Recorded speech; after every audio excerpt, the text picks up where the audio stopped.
Hello, my name is Blair Frodelius, the editor of the Daily Ozmapolitan, and today I'm going to read Chapter 16 of L. Frank Baum's The Wonderful Wizard of Oz, entitled The Magic Art of the Great Humbug.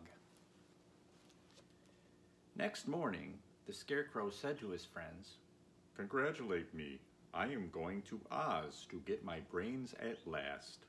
When I return, I shall be as other men are."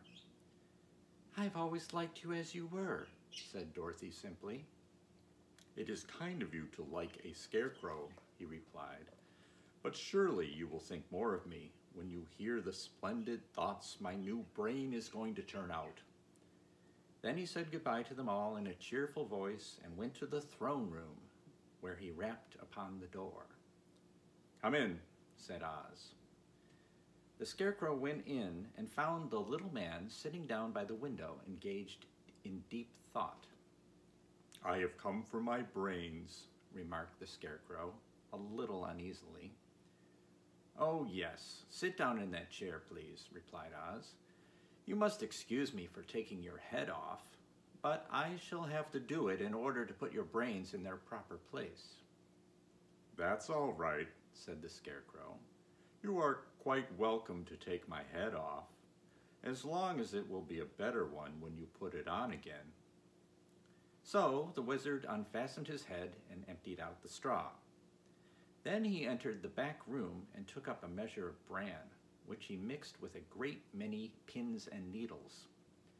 Having shaken them together thoroughly, he filled the top of the Scarecrow's head with the mixture and stuffed the rest of the space with straw to hold it in place.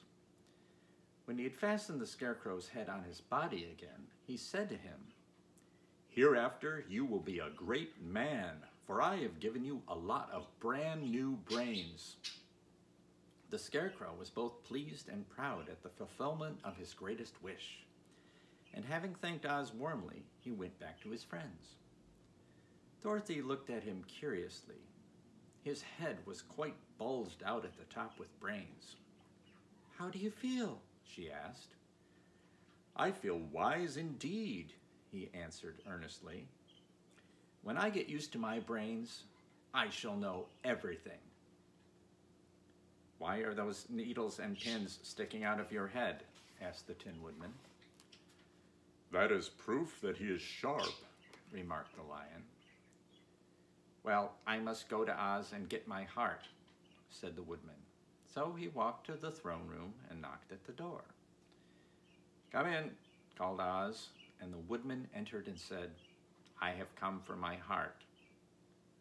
"Very well," answered the little man, "but I shall have to cut a hole in your breast so I can put your heart in the right place. I hope it won't hurt you." "Oh no," answered the Woodman, "I shall not feel it at all." So Oz brought a pair of tinner's shears and cut a small square hole in the left side of the Tin Woodman's breast.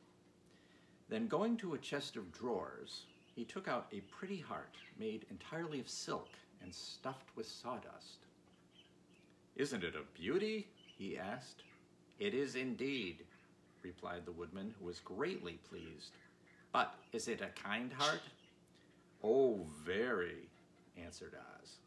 He put the heart in the Woodman's breast and then replaced the square of tin, soldering it neatly together where it had been cut. "There," said he, "now you have a heart that any man might be proud of. I'm sorry I had to put a patch on your breast, but it really couldn't be helped." "Never mind the patch," exclaimed the happy Woodman. "I am very grateful to you and shall never forget your kindness." "Don't speak of it," replied Oz. Then the Tin Woodman went back to his friends, who wished him every joy on account of his good fortune. The Lion now walked to the throne room and knocked at the door. "Come in," said Oz. "I have come for my courage," announced the Lion, entering the room. "Very well," answered the little man. "I will get it for you." He went to a cupboard and, reaching up to a high shelf, took down a square green bottle the contents of which he poured into a green gold dish, beautifully carved. Placing this before the Cowardly Lion, who sniffed at it as if he did not like it, the wizard said, "Drink." "What is it?" asked the lion. "Well," answered Oz, "if it were inside of you, it would be courage.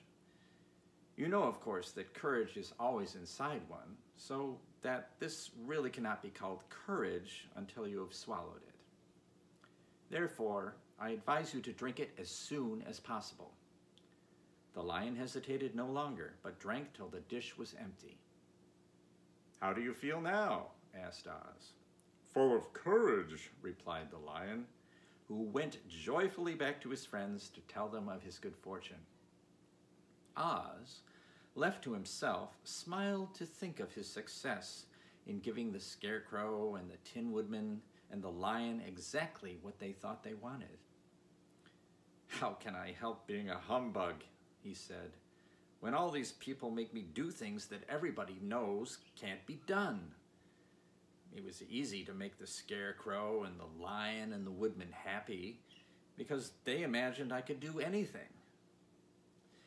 But it will take more imagination to carry Dorothy back to Kansas, and I'm sure I don't know how it can be done.